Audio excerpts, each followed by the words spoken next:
The ranch owner spoke to no one until an Apache maiden said, "I'll be your river." In the silence of Sterling Ranch, the wind, an ancient tireless sculptor of the Arizona canyons, was the primary conversationalist at Sterling Ranch. It whispered through the skeletal branches of mesquite, sighed across the sun-baked plains, and howled around the rough-hewn timbers of the main house. Thomas Sterling, the owner of this isolated domain, seemed to prefer its company to that of any man. He spoke to no one, and no one dared to speak much to him. Tom was a man carved from the same hard landscape as his ranch. His face, etched with lines that spoke of sun, wind, and an unspeakable sorrow, was often shadowed by the brim of his wide-brimmed hat. His eyes, the color of desert stone, held a distant, weary intelligence, but rarely met another's gaze.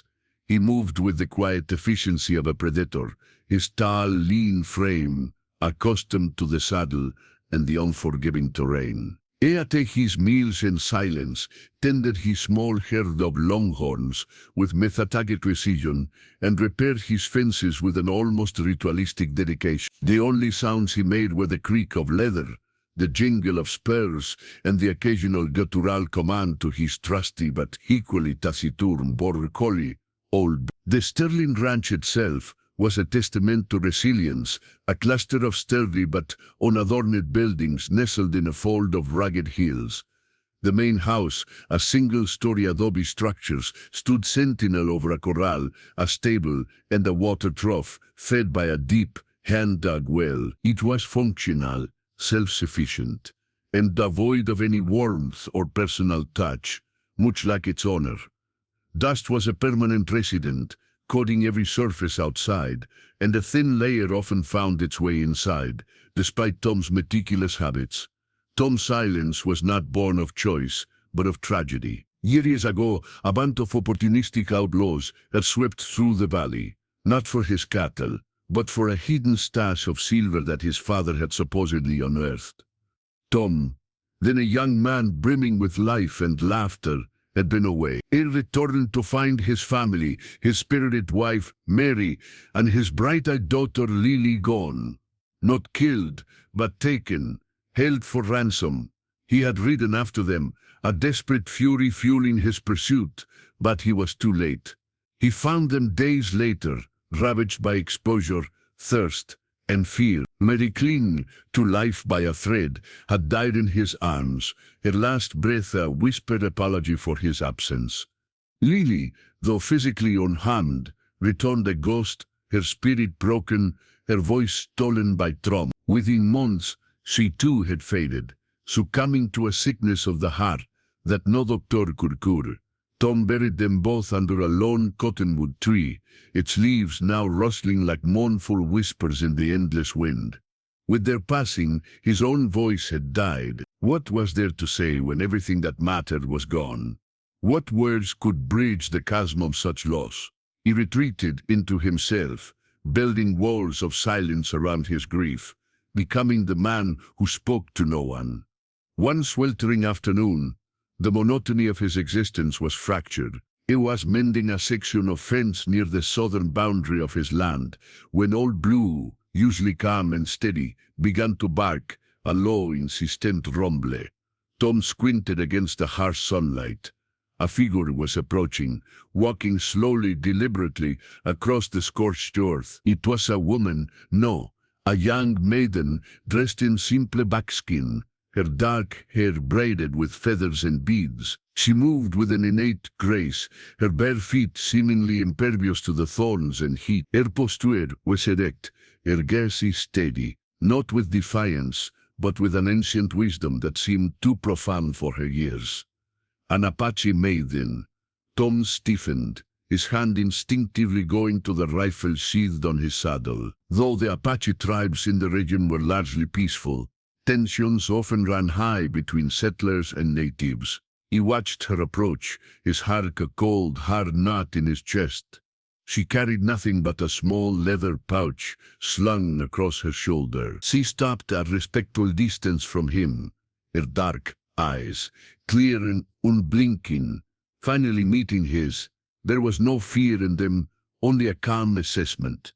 He remained silent, waiting, his hand still on his rifle. He expected a plea for water, a warning, perhaps even a challenge. Instead, she spoke, her voice surprisingly soft, yet clear as a mountain spring. The old ones speak of a great sickness that once stole the voices of men. It made their hearts heavy, like stones in a river. She paused, her gaze unwavering. Your ranch, it has a thirst, not just for water but for a song. Tom stared, utterly taken aback. He hadn't uttered a word, yet she spoke of his silence, of the very essence of his brokenness. He saw no cunning, no threat, only an unexpected, unsettling perception. My name is Naya, she continued, gesturing towards the parched land around them. My people have lived on this land for generations. We know its whispers, its needs, and its thirst. She took a step closer, her voice dropping to a near whisper, yet resonating with an undeniable power. I can help your ranch find its song again. I can help you find yours. Tom remained frozen, his mind reeling. Her words so direct, so profound, bypassed all his defenses. I don't speak much, he finally managed, his voice a rusty croak, unused to conversation. It was the first time he had spoken more than a command in years. Naya smiled, a gentle, knowing curve of her lips. The river does not need words to flow, it needs only a path. And I will be your river. He watched her, a lone figure standing against the vast, silent expanse of his grief. He saw no pity in her eyes, only an unwavering resolve, a promise of something he had long forgotten existed, connection. The silence of Sterling Ranch had been absolute, a sanctuary of his sorrow. But now, for the first time in a very long time, it felt challenged. The arrival of Naya has certainly shaken the foundations of Tom Sterling's solitary world. What do you think about her approach to his silence and her bold declaration, I'll be your river? Do you believe she can truly bring a song back to Sterling Ranch and to Tom? Share your initial thoughts and predictions in the comment section below. Your insights are truly valued. Naya stayed. Tom, still grappling with the sheer audacity of her presence and the unnerving truth in her words, hadn't explicitly invited her, nor had he outright dismissed her. She simply integrated herself into the rhythm of the ranch, moving with the quiet competence that belied her youth. She worked, not as a servant, but as a partner, observing, learning, and contributing in ways Tom had never anticipated. She began by addressing the ranch's thirst. While Tom focused on the mechanical aspects of the well, Naya walked the land, her eyes scanning for subtle signs of distress or potential. She pointed out areas where certain drought-resistant plants could thrive, suggesting small diversions for ephemeral rainwater, methods learned from generations of living in harmony with the arid environment. She spoke of respecting the land, understanding its cycles, rather than merely extracting from it. One evening, Tom found her by the small stagnant watering hole for the cattle. She was humming a low, melodic tune, and as she hummed, she meticulously cleared away fallen leaves and debris, her hands working with a gentle reverence. The water, though murky, seemed to shimmer under her touch. "What are you doing?" Tom asked, his voice still gruff, but holding a hint of curiosity. "I am listening to the water," Naya replied, not looking up. "It is sad. It wishes to be clear, to give more life. My people believe that if you listen to the spirit of a thing, it will tell you what it needs." She then pointed to a cluster of stones near the edge. "This part of the earth, it holds the water back too much. If we move these, a small current can form, helping it clean itself." Tom, a pragmatist to his core, was skeptical, yet he watched her. The next day, he found himself moving the stones she had indicated, his movements careful, almost hesitant. To his surprise, a slow, almost imperceptible current did begin to form, and over the next few days, the water gradually cleared. It wasn't a miracle, but a subtle shift, a practical application of an indigenous wisdom he had never considered. Her influence wasn't limited to the land. She observed Tom, too. She noticed the slight limp he favored after long hours in the saddle, the stiffness in his shoulders. Without a word, she would leave him a warm herbal poultice by his bunk, or a cup of bitter, aromatic tea brewed from desert plants known for their healing properties.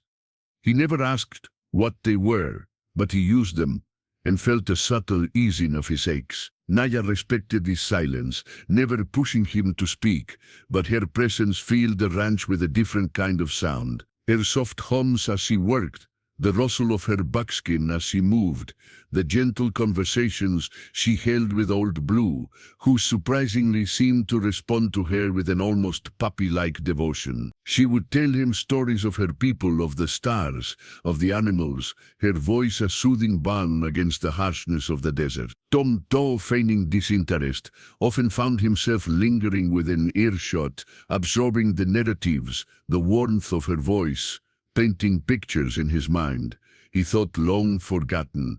One crisp morning, Tom awoke to an unusual commotion. He found Naya, her face grim, tending to a young foal, whose leg was twisted at an unnatural angle. The mother whinnied in distress, nudging her injured offspring. Tom's heart sank. A broken leg usually meant a bullet to the head, a harsh reality of ranch life. "It's bad," he stated, his voice flat. Naya looked up, her eyes filled with a fierce determination. "It is not broken. Twisted, yes. Dislocated, perhaps. But not broken. We can fix it." Tom scoffed inwardly. He'd seen enough injured animals to know when hope was futile. But Naya, without waiting for his consent, had already begun to gather supple branches and strips of rawhide. She instructed him, with quiet authority, to hold the struggling mare steady while she, with a surprising strength and precision, manipulated the foal's leg. There was a sickening pop, and the foal let out a sharp cry, then went limp. Tom stared, aghast. You broke it worse?" Naya shook her head, her brow furrowed in concentration. "No, I put it back. The bone was out of its place." She then skillfully fashioned a splint, binding the leg securely. "Now we wait, and we pray to the spirits of healing." For days, Naya nursed the foal tirelessly. She slept in the stable, feeding it by hand, changing its splint, murmuring soft Apache prayers over its fragile body. Tom watched, fascinated despite himself. He saw a depth of compassion and an unwavering belief in life that he had long suppressed. He found himself bringing her food, fresh water, even helping her lift the foal when necessary, his own gruff exterior slowly eroding under the gentle force of her dedication. A week later, the foal took its first tentative steps, a wobbly miracle. Tom saw it, a flicker of something long dormant stirring in his chest. Hope. Naya smiled, a radiant, genuine smile that reached her eyes, reflecting the joy of the young animal. "The land gives us life, but we must also give life back to it," she said, her gaze resting on the wobbly foal, then on him. "Even when it seems all hope is gone, the river can still find a path." Tom felt a strange lightness in his chest. He still spoke little, but he found himself listening more. Truly listening, not just to Naya's words, but to the subtle rhythms of the ranch, to the rustling leaves, to the lowing of the cattle, to the quiet beating of his own heart. The deep, cold silence within him was beginning to crack, and through the fissures, a tiny glimmer of connection, of warmth, was starting to shine. Naya wasn't just helping his ranch, she was helping him remember what it felt like to be alive. Naya's quiet strength and unique wisdom are clearly having a profound effect on Tom and his ranch. What do you think about her ability to bring life back to seemingly hopeless situations? Do you think Tom will ever truly open up and share his past? Let me know your thoughts in the comments, and don't forget to give this video a thumbs up and share it with friends if you're captivated by their evolving story. Your support means the world. The summer deepened, bringing with it a renewed challenge. Rustler whispers had reached them of a desperate gang operating in the outer territories, their raids growing bolder as resources dwindled. Tom, ever vigilant, increased his patrols, but the Sterling Ranch, now subtly vibrant under Naya's influence, was a tempting target. One moonless night, the unmistakable sound of a gunshot ripped through the stillness. Tom grabbed his rifle, his movements fluid and practiced, Old Blue a silent shadow at his heels. Naya, awakened by the shot, was already by the stable, her senses honed by a lifetime spent in the wild. "Thereafter the Maiden and fear fall," she whispered, pointing towards the back pasture. Her eyes gleamed in the dim light, alert and fearless. Tom nodded, a rarer moment of unspoken understanding passing between them. He split up, sending Old Blue to circle widely and create a diversion, while he moved stealthily towards the sound of agitated horses. Naya, instead of fleeing, moved with equal stealth, but in a different direction, towards a cluster of rocks overlooking the pasture. She was not a fighter in the way Tom was, but she knew the land and she knew how to use it. Tom engaged the rustlers, two rough men attempting to cut out the Maiden and her recovering foal. Gunshots echoed through the night. It was undumbered, but his skill and familiarity with the terrain gave him an advantage. Yet one rustler managed to flank him, his rifle butt swinging towards Tom's head. Before the blow could land, a high-pitched, piercing cry, like that of a hawk, ripped through the air, startling the rustler. Simultaneously, a flurry of small, sharp stones rained down from the rocks above, one glancing off the man's temple. Disoriented, he stumbled, giving Tom the opening he needed to disarm him.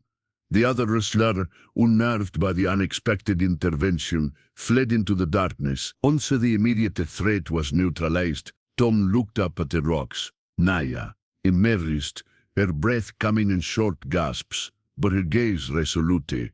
He realized she had used the ancient tactics of her people, not brute force, but cunning and knowledge of the land, to turn the tide. You saved my life," Tom said, the words feeling foreign on his tongue, yet undeniably true. Naya descended, her eyes scanning his face for injuries.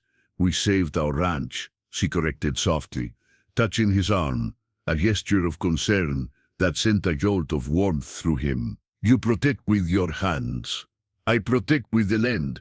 The shared danger, the alliance forged in the face of adversity, broke down the last of Tom's formidable emotional barriers. Back at the ranch house, as the dawn painted the sky in hues of rose and gold, Tom poured them both coffee, his hands steady. He looked at Naya, truly looked at her, and the words, long imprisoned, began to spill out, haltingly at first, then with a dam-breaking force. He told her about Mary and Lily, about the bandits, about his desperate pursuit and his failure to save them.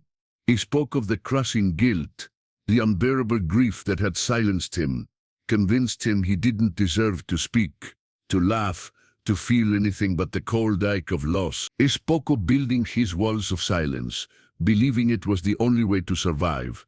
Naya listened, her dark eyes filled not with pity, but with deep empathy and understanding. When he finished, his voice raw and hoarse, she reached out, taking his calloused hands in her own. Her touch was warm, comforting. "Your grief, it is a vast ocean," she said, her voice a gentle balm. "It drowned your words, but you did not fail, Tom. You survived. And sometimes survival is the greatest strength. You kept your memory alive in your silence, but now it is time to let your spirit free to join the wind and the stars." She squeezed his hands gently. "My people believe that sorrow is like a dry riverbed. It holds the path, but the water must return for life, to flourish again. You have held all this pain inside, Tom, like a deep, still pond. But a still pond can become stagnant. A river flows. It moves. It cleanses. It gives life. It does not forget the mountains it came from, but it does not cling to them either. Her gaze met his, unwavering. You ask how I can help your ranch find its song, find yours. You are the land, Tom, and I will be your river. I will help you flow again. I will bring water to your dry riverbed, and together we will make this place sing. A word resonated deep within him, touching the very core of his being. He had been a dry riverbed, desolate and silent, but Naya, with her wisdom, her compassion, and her fearless spirit, was offering to be the force that would make him flow again. He saw not a woman from a different world, but a kindred spirit, a healer, a partner. The silence that had defined him for so long was finally irrevocably broken, replaced by the murmuring promise of a flowing river. The truth about Tom's past has been revealed. Anaya's profound metaphor, "I'll be your river," offers a powerful path to healing. What do you think about her compassionate approach to his deep-seated grief? How do you envision Tom's journey to finding his voice and embracing this new connection? Share your hopeful predictions for their future in the comments below, and if this story is touching your heart, please subscribe to my channel and turn on notifications so you don't miss the final heartwarming chapter. The breaking of Tom's silence was not an instantaneous flood, but a gradual thaw, like the mountain snows melting into a steady, life-giving stream. He spoke more each day, first in short, practical sentences about the ranch, then sharing fragments of his past, his memories of Mary and Lily, not with the crushing weight of guilt, but with a newfound tenderness. Naya listened patiently, offering comfort and understanding, guiding him towards acceptance rather than dwelling on regret.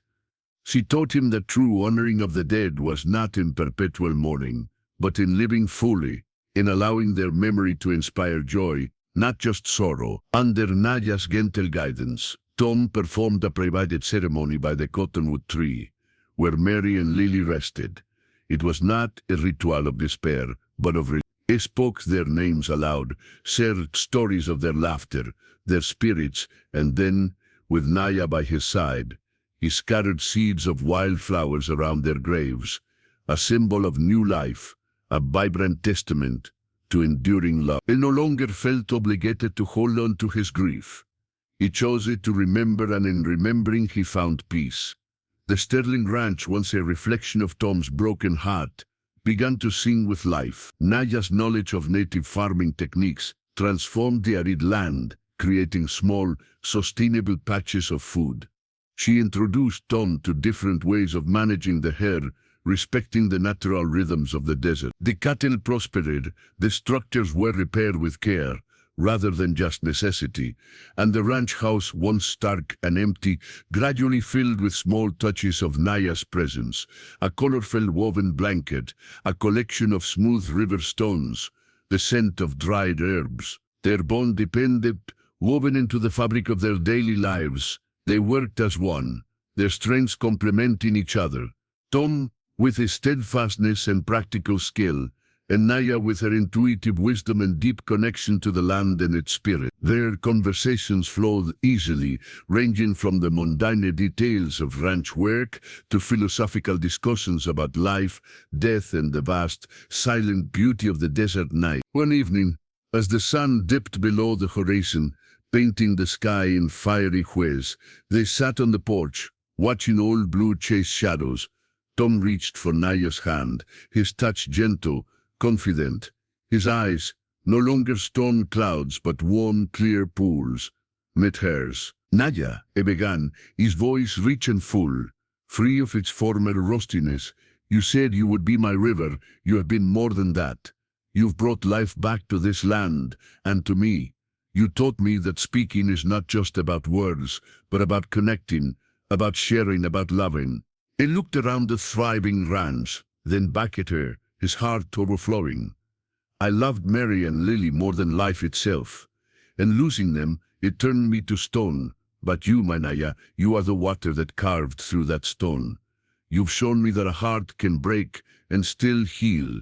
It can love again, even more deeply, because it knows the cost of loss and the preciousness of connection." He squeezed her hand. "I don't want to be a silent ranch owner anymore. I want to share my life, my voice, my heart with you. Will you be my wife, Naya? Will you be the river that flows beside me forever? Naya's eyes sparkled, tears of joy welling in them. She leaned closer, resting her head on his shoulder. Tom, my silent warrior, my heart has walked with yours since the day I found your dry riverbed. Yes, she whispered, I will be your river, your land, your life. We will flow together, always. The kiss they share was a promise, a convergence of two worlds, two souls, once broken and solitary, now inextricably intertwined. The moon rose, casting its soft glow over Sterling Ranch, a testament not just to survival, but to flourishing life, to found happiness, and to a love that had blossomed in the most unexpected of places. The ranch owner, who once spoke to no one, had found his voice, not in words alone, but in the heart of an Apache maiden who had offered to be his river, and in doing so had brought him true love. The silence of the canyon still held its ancient whispers, but now it was accompanied by the quiet murmur of a flowing river, the rustle of healthy crops, the lowing of content cattle, and the joyful, vibrant song of two hearts beating as one. Thomas Sterling had been a man defined by what he had lost. Now he was defined by the profound, life-giving love he had found.